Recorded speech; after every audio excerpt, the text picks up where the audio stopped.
Well, good evening, everybody, and welcome along. It is great to have your company this evening here for What's Our Story? And this evening, going to introduce you to a couple of people who have had a pretty special place in the life of our community for quite a while. They're both on the leadership team, both elders, although one is not so elderly, I guess. And so let me first of all catch up with them. We've got Kate Irwin with us. G'day, Kate. Hi, how you doing? Really well. And Emily Russell. Hello. Well, Kate, I might start with you. We'll sort of do the barbecue introduction, if you like. You know, we've just met at the barbecue. What I know about you is you're a mum. I think you work as a solicitor. You have a couple of adopted daughters. Give us the 20-second postage stamp version of Kate Irwin. Well, I used to work as a solicitor, and at the moment I work for a not-for-profit organisation as their asset manager, look after all their properties and vehicles and do all manner of things that probably most asset managers wouldn't, but that's what comes into my job description. And yes, mum of two girls, one who graduated high school last year and one who's in primary school. And we keep busy, and we live not too far from the beach, so we like to go for walks down by the beach. Actually, the perks of being an asset manager, when I caught up with Kate during the week, she had a new Mercedes-Benz cap. I know she doesn't drive a Mercedes-Benz herself. No. But she scored the merch when the not-for-profit got a new little bus. So there you are. Yes. Yeah. Does that have to go in a gift register? No, it doesn't have a high enough value. Ah, okay. Good. I worked for a certain national broadcaster that can go nameless, but they were particularly fussy about even such things as that. It was a bit of Well, there you are. Emily Russell is with us as well. Emily is, well, you're one of the older siblings in a people mover size family. Yes. Definitely larger than average. What year of high school are you in at the moment? I'm currently in year 10. And in a leadership role at the school? Yes, I'm a middle secondary leader. Okay. So what does a week or an average day look like for Emily Russell? Ooh. Okay. So wake up, normally around 6 o'clock, go for a little run or something, unless I have a late night. Then I wake up a bit later. To school, do a couple of subjects, come home, study for a couple of hours, have dinner, go to bed, start again. Now, you're a fairly keen sports person. Every time we seem to catch up, you're on your way to, well, COVID aside, in a normal kind of a year, lots of netball, lots of gym. What else? Yeah, volleyball, everything. Try to keep active, try and, stay fit. If you've just joined us, this is What's Our Story? And it's some of the stories from Bell's Faith community on the Sunshine Coast in Australia as we meet the people who are part of our community and talk about what life is like for each of us and for all of us in that sense of following Jesus and doing that day-to-day stuff of faith. And that's where I might go next. And Emily, if we come back to you, how do you recall the sense of getting on the journey of faith? And whether we call that following Jesus or whatever that might be, how did that kind of start for you? Yeah, well, I was brought up in a Christian family and I've always frequented the church. So it's kind of been second nature for me. I was pretty fortunate that way. Frequented the church. I like that. It sounds like you're hanging around in a bad neighborhood. Yeah. No. But I really took a liking and connection to Sunday school and kind of started there. And then through school, I also had the RE, which we no longer have at high school apparently. But, we sang songs and learnt about the fruits of the Spirit, and it just like kind of connected. And I thought to myself, that's the kind of person I want to be. I don't want to I like those values, and I think it makes you a better person. It makes you live a better life. The kind of person I'd like to be. That's that's a long-term kind of thing. Do you recall any light bulb moments along that way? whenever I'm around my ma, who passed away in 2016, she was always singing a song, like a hymn, or always like crazy. She was amazing. But now I see that through my mother. She reads her devotion every morning. I sit with her, and it's somehow the message there always relates to what I'm doing, like during the day or anything kind of thing. Wow. Yeah. That somebody used a term in another conversation I was involved in today. They said, look, I'm just going to marinate in that for a little while. And that actually sounds like that same idea of just soaking in and stuff absorbs. Kate, can we come to you? What's your sort of thought about coming on the journey and deciding to be somebody whose life looks more and more like Jesus? I think a little similar to Emily in that I grew up in a Christian household, or a mostly Christian household that became more Christian as I grew. And I recall when I was probably 7 or 8, I'm not 100% sure, but I was at a kids club in Gundawindi, so I know it round about that age. And they talked to us all and talked about believing in Jesus and asked who wanted to do it.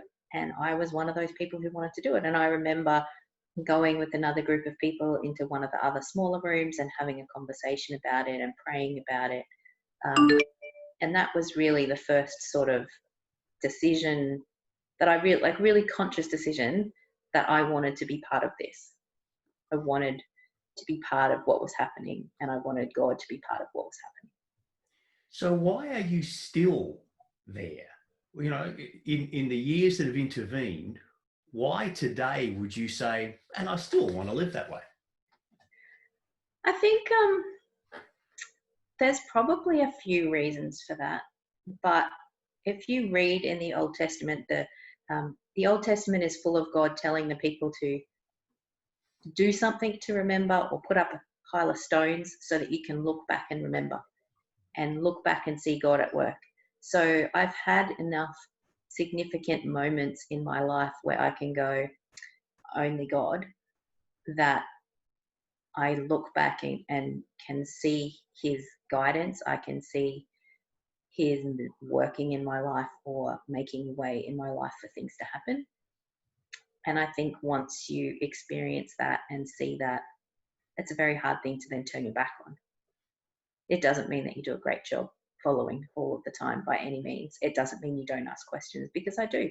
And I did, and I asked a significant number of questions in my late teens and early 20s about whether this was all real, and whether, even if it was real, this was what I wanted. But still found myself that in some way it's the realest part of life. The realist part. I'll come back to that when we have a moment. If you've just joined us, you're with Phil Smith and Kate Irwin and Emily Russell. We're with Bell's Faith Community. And this time on a Thursday evening each week, we just share some stories from within the life of our community, for individual stories that then make up the story of who we are. Kate, Emily spoke about role models, and she mentioned her ma and her mum. Who have been those people for you? Who continue to be those people for you? I think certainly my parents played an important role in that, even just in role modeling some of the things that are helpful in a Christian walk, turning up on a Sunday and being part of a fellowship, because it's so much easier to do this when you're together and in community than on your own. So certainly some of that sort of stuff. I've had some really special friends, ministers, missionaries, people that have really walked the walk and dealt with some hard blows and still continue to keep the faith. And so some of those people are really significant in my life in terms of being able to talk about stuff, but also being able to have someone role model what it means to live a life of faith and walk that out. Emily, how do you imagine your life would look to others differently? Maybe, I don't know, would it? And how would it look differently if you were not a Christ follower? I'll start off by saying that I think a lot of the qualities to be a Christian I think I would have naturally, I don't mean to sound like bad, but I just feel like to other people, I don't go out saying at school, I don't say like, I'm a Christian, I'm all that. I don't say that. But like on my desktop, I have the John 3:16, for God so loved the world that he gave his only begotten son, that whosoever believes in him shall not perish but have everlasting life. A couple of people see that and they say, are you Christian? And I say, yeah. And then I think that's when the light bulb hits, like, oh, that's why she's the way she is. That's why she doesn't hang out at Bunnings after hours. That's why she doesn't do all that kind of stuff, you know? Yeah. Yeah, that's a foundational kind of a question. That's something that takes us a bit below the surface of some of the stuff we hear a lot about. Oh, well, that's a good person, but asks that why question and says, you know, well, why is that person's life attractive, valuable, giving? You know, some of those things that we look at and admire, in a sense, in a person's life. What's the motivation behind that? That's an interesting sort of a dig. I wonder if you two could explore what you imagine to be the differences in generation for, particularly for women who want to live and that life of discipleship and be a Christ follower. I'm fairly sure things have changed in some ways, but not in others, to be 16 today than to be, you know, growing up in country Queensland at the time before you had lived your adult life, Kate. Yeah, I mean, I would certainly imagine some of the significant differences revolve around technology, and I think revolve around social media and all of the pressures I think that probably come with that to a teenager that just didn't exist when I was around. So I think, you know, you can tell people that you're a Christian in a school environment, and you can go home, and even if they want to give you a hard time about it, they can't because you're away from them. I don't think that's the case anymore. You can tell someone, you go home, and then they can attack you on 15 levels of social media, and just make life really horrible for you in a way that they didn't have the opportunity to do. So I think there's a lot more pressure that probably comes with that. I'm sure, Emily, you would be able to shed light on that. Yeah, well, now we have a very diversity aware society. So you'd have people that would judge you about it. And then you have other people that would say, oh, good for her, you know, like it just matters. And as long as you like have faith in God and you are secure in yourself, it shouldn't bother you. The main thing that you should be worrying about is that you've made an impact on them, that they've like had some time to marinate in it, in the thought of that, you know? Yeah. Your life, Kate, has been pretty much like a movie. Like you need to make a TV show about it. It's you've had so much life experience that I only hope to have. So definitely. Emily, would you like to just take over the interviewer's job and just Oh, a little bit further? Go along that line, please. Oh, okay. How so? Well, I'd like to know more. I could write the script for you, but Oh, okay. dig a little bit deeper into Kate's story for me. Oh, okay. So from what I know, you were very successful at what you did and you felt a calling to go to Ethiopia and search around there. You did that and you came out with two wonderful young ladies, Salam and Zaditu. And then you've made a life for yourself with them and kind of started over. But I don't think you would have gone back to the way things were. No. You would have stayed in a heartbeat. Yeah. Yeah. And in answer to the question that you were asked before about what difference would it make if you weren't a Christian, my entire life would be different. I spent about 4 years in Ethiopia, and I remember even there talking with other friends and just looking at each other saying, who would come and do this if they didn't believe God had called them to it? And that significant calling on your life meant that you could do the things you needed to do, live in the places and in the ways, you know, deal with lack of water and lack of electricity and things that in my life up until that point were just there.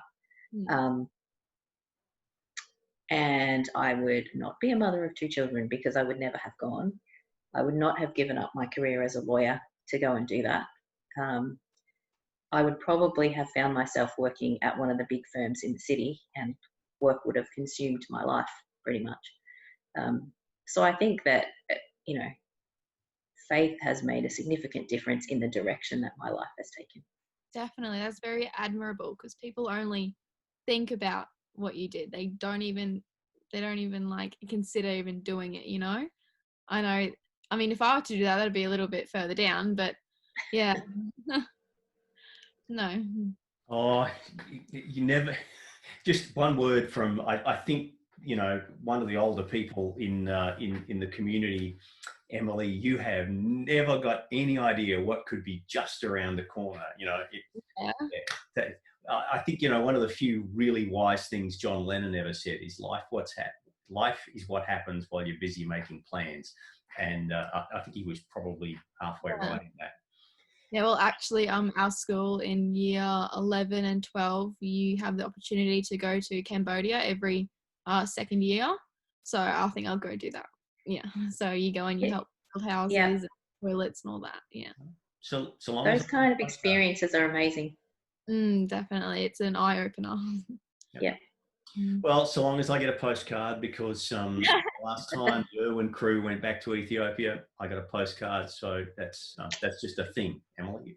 Did you get one from our holiday as well? I did. But if you go to Cambodia, it all starts fresh, right? Every time it's new. I love getting postcards. I'm old school.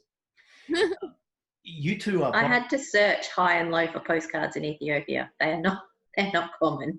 And I appreciated that when it eventually arrived. Now, I just mentioned today we were driving and we saw Louina and her girls like crossing the street, and I smiled at her. I said hi, and she said hi. We had a little eye conversation. We were in the car, she was walking, so that was good. I think one of the great things about church as community is some of that stuff that we're learning. Now, you two are both on the leadership team. What do you think is the significance of diversity for the life of any community, but particularly a community of faith? What are the things that we need, and how do you see that developing? Well, I believe my role on the leadership, as I understand it, is to represent the youth, which I think is very important. But I think it's important to look at the different aspects of the diversity of groups, so you can get their opinion on things, so you can see their lookout, so you can reflect on what they think, because everyone's opinion is different, and it's not just the teenagers, just the adults. It's kind of like everyone, if you know what I mean. Definitely.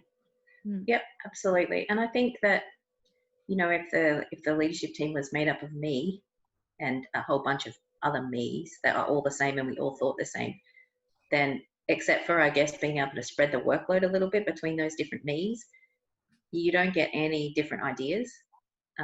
You only get input from one worldview, from one life experience. And if you're trying to speak to a diverse group, how can you do that if you only speak from one perspective all the time? People aren't going to connect with that. Our community, our church group, unique. Yeah.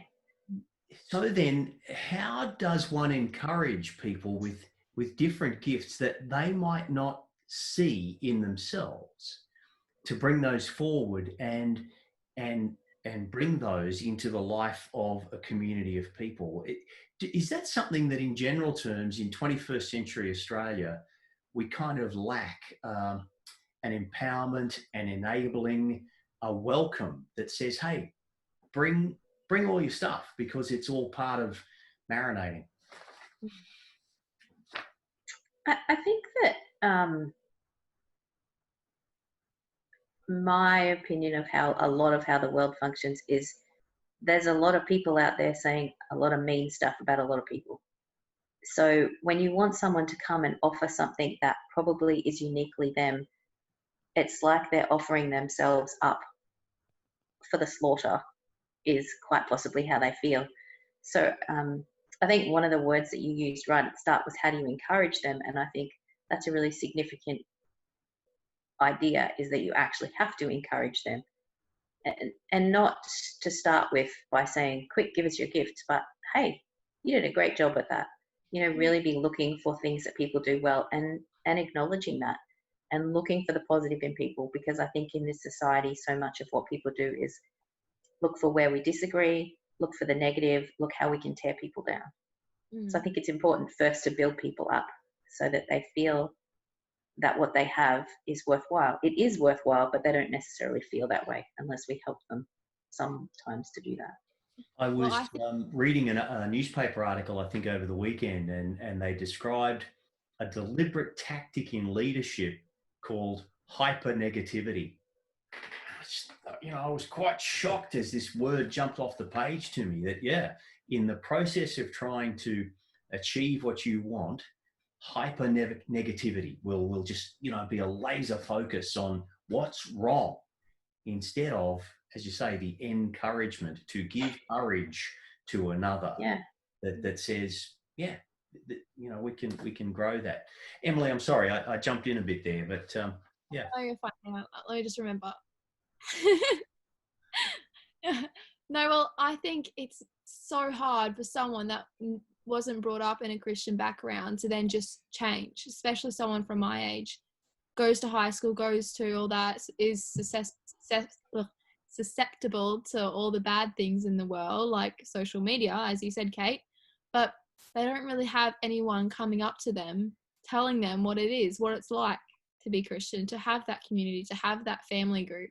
That's what I used to do, but because nowadays people don't want that, so it's kind of hard. That's why it's your duty to go and tell people what it's like, to tell the good things, to show them. Like, we were reading a devotion at dinner time. It was mainly aimed at Ethan, like young boys, and it was talking about a session at Sunday school.